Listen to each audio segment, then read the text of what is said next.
Battle intelligence artificielle contre intelligence humaine, qui gagne? En fait, je te fais ce sujet aujourd'hui car j'ai vu dans un groupe de HP sur Facebook un énorme débat sur l'intelligence artificielle et honnêtement, c'est difficile d'avoir une opinion tranchée tant le sujet est complexe et tu imagines bien qu'il y avait autant d'opinions que de HPI et que c'était plutôt chaud. Alors aujourd'hui, je vais te partager mon opinion très simplement en espérant que ça puisse générer un débat sain et constructif. L'intelligence artificielle est omniprésente dans notre vie quotidienne. Les algorithmes sophistiqués sont partout, de la gestion de stock aux diagnostics médicaux, à la recommandation de produits, aux réseaux sociaux.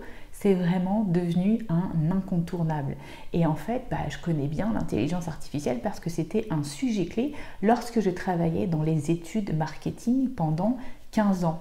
Le machine learning, le moulinage de big data, c'est devenu même un sujet incontournable aujourd'hui de n'importe quelle entreprise. Quand on regarde ce qui se passe avec ChatGPT, honnêtement, c'est aussi bluffant que ça donne le vertige tellement les possibilités sont grandes. Et certains ont peur que l'IA ne vienne surpasser l'intelligence humaine et soit une menace pour l'humanité.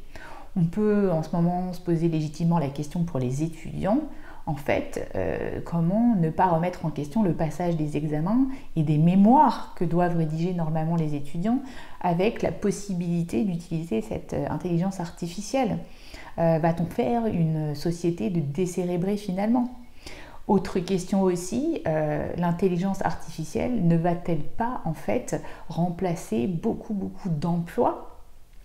Comme par exemple les rédacteurs web ou les graphistes. En fait, l'intelligence artificielle viendrait remplacer 300 millions d'emplois existants à l'heure actuelle. Difficile aujourd'hui de savoir combien de nouveaux emplois, à contrario, ça va créer. Par contre, on sait que ChatGPT lui-même crée beaucoup d'emplois à faible valeur ajoutée. Aujourd'hui, ce qui fait la force du modèle, c'est la constitution de la base de données qui va entraîner le modèle.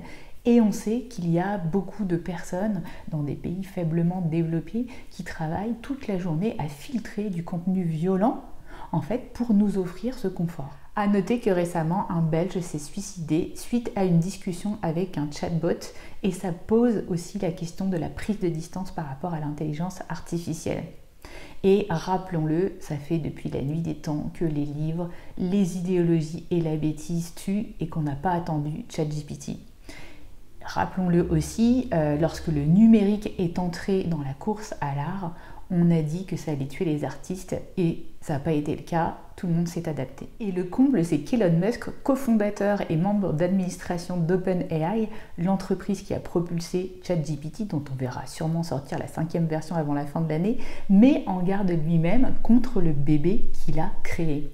Et aujourd'hui, 1400 scientifiques, spécialistes et ou personnalités de la high-tech ont fait une lettre ouverte pour demander un moratoire d'au moins 6 mois dans le développement des intelligences artificielles avancées. À chaque innovation, on dirait que les créateurs perdent le contrôle en fait de leur monstre qu'ils ont créé, un petit peu à la Frankenstein. Bon, est-ce vraiment le cas? On va voir en tout cas dans cette vidéo comment se passe en fait la battle intelligence humaine contre intelligence artificielle et est-ce que la machine, les robots vont gagner un jour contre l'intelligence humaine?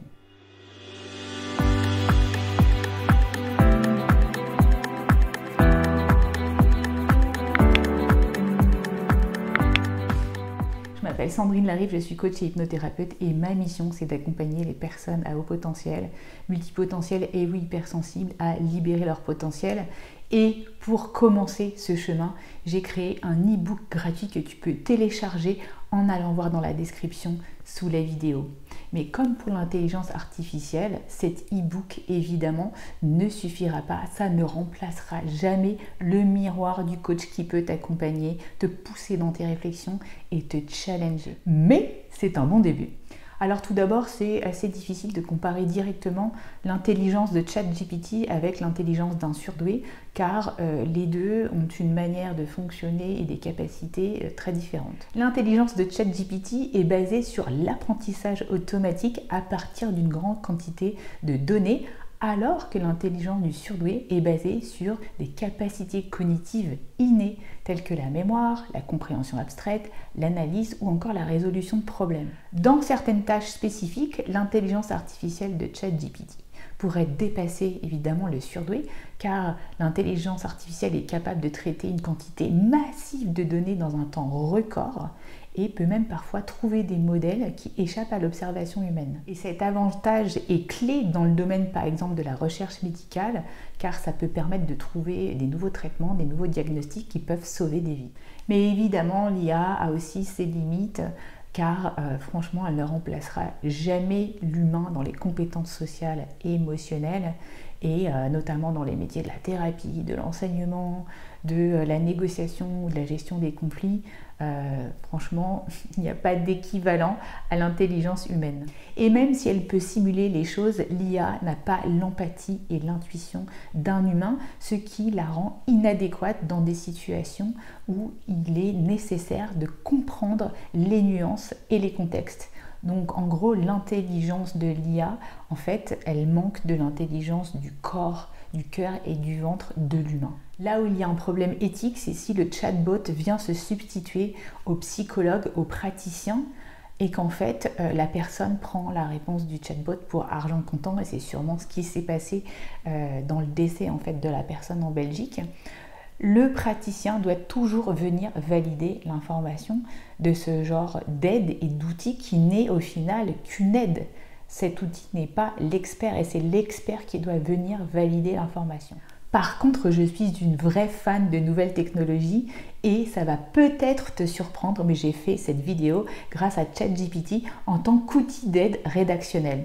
Et je sais aussi que ça a pu aider beaucoup de personnes avec des troubles 10 à mettre en place plus facilement leurs idées, des personnes avec un TDAH à plus se focuser sur l'écriture de leurs idées sans partir dans tous les sens, et aussi des personnes qui s'installaient à l'étranger à dépasser la barrière de la langue. En fait, ce que je fais, c'est que je prends la structure que ChatGPT me propose, qui est en général plutôt simpliste, et je complète avec les détails, je peaufine et j'ajoute évidemment ce qui fait ma marque personnelle et ça me fait gagner énormément de temps. Et en plus, ça me pousse à travailler encore plus sur ma singularité, ma valeur ajoutée, comment me démarquer des autres alors que la machine peut produire une base qui sera accessible finalement pour tout le monde. Je conseille vraiment à n'importe qui débute sur un blog de vraiment considérer ce genre d'outils tout en gardant un esprit critique aigu et bien sûr en vérifiant les informations. C'est comme pour toute invention, finalement, à chacun de prendre sa responsabilité pour une consommation éthique. C'est pas parce qu'il y a eu l'invention de la voiture que je ne sais pas aujourd'hui que marcher est bon pour ma santé et je le fais tous les jours. C'est un biais aujourd'hui parfaitement humain que d'avoir peur de la nouveauté et de la modernité et je le comprends très bien. Par contre, parfois le fameux c'était mieux avant me hérisse aussi les poils. Et aujourd'hui, honnêtement, je considère que ne pas du tout prendre conscience et au moins essayer ces outils, c'est vraiment décider de perdre un avantage par rapport à ses concurrents. Et tu verras, plus les questions à la machine sont bien formulées, plus les réponses sont précises. Donc moi, en fait, ça me force à poser les bonnes questions et poser les bonnes questions, les questions précises, en fait c'est la base de mon métier de coach. Donc en fait c'est génial pour moi parce que ça m'entraîne. Et puis aussi ce qu'il faut dire c'est que ça me fait gagner énormément de temps et c'est du temps que je passe en plus pour libérer ma créativité, pour travailler sur ma sensibilité avec de l'art, mieux gérer mon intensité en dépensant mon énergie dans du sport. Effectivement, si j'utilisais ce temps pour travailler 3 fois plus, ça ne serait pas la même chose. Si tu es intéressé par tous ces sujets, eh bien, je les aborde dans mon mentoring Entrepreneur atypique à succès et tu peux avoir toutes les infos sur ce coaching dans la description sous la vidéo. Comme tu l'auras compris, en fin de compte, il ne s'agit pas de savoir qui gagne entre l'intelligence artificielle et l'intelligence humaine. Les deux ont des avantages et des limites et ça dépend des contextes. Et comme dans tous les métiers, ce qui dépend, c'est l'intention positive ou négative qu'il peut y avoir derrière. Il y a des dictateurs et des cons partout. Et la grande différence entre la machine et l'humain, c'est que l'humain a conscience de lui et a aussi une conscience morale. Mais je pense sincèrement que les deux peuvent collaborer, travailler ensemble pour améliorer la qualité de vie des gens et relever des défis d'avenir. Alors maintenant, j'aimerais vraiment savoir ce que tu en penses, toi. L'intelligence artificielle, ami ou ennemi dans ton contexte de vie à toi? Écris-moi en commentaire tout ce que tu penses sous la vidéo et restons, encore une fois, je le redis, dans un débat constructif et sain. Bye bye, ciao les héroïnes, à bientôt.